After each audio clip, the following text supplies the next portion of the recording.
लव जिहाद ही महाराष्ट्राला लागलेली कीड आहे, जिला वाढवण्याचे काम सर्वच राजकीय पक्ष खुलेआम करताना दिसतात।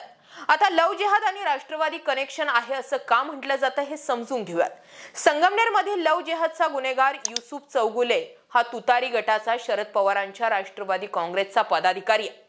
या नराधमावर बलात्कार आणि धर्मांतराचा गुन्हा दाखल झालाय। दरम्यान युसुफ चौगुले हा उत्तर महाराष्ट्र ग्रंथालय प्रमुख होता।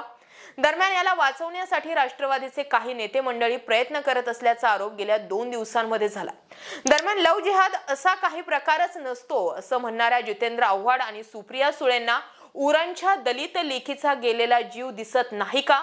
प्रत्येक वेळी जिला जीव गमवावा लागतो ती हिंदू तरुणीच का असते? याचं उत्तर सुप्रियाताई देतील का असा प्रश्न भाजपच्या पदाधिकाऱ्यांकडून उपस्थित करण्यात आला। मणिपूर हिंसाचाराबद्दल जसा भाजपवर प्रश्न निर्माण केला जातो तसाच प्रश्न आता संगमनेरच्या घटनेनंतर शरद पवारांना विचारायला हवा।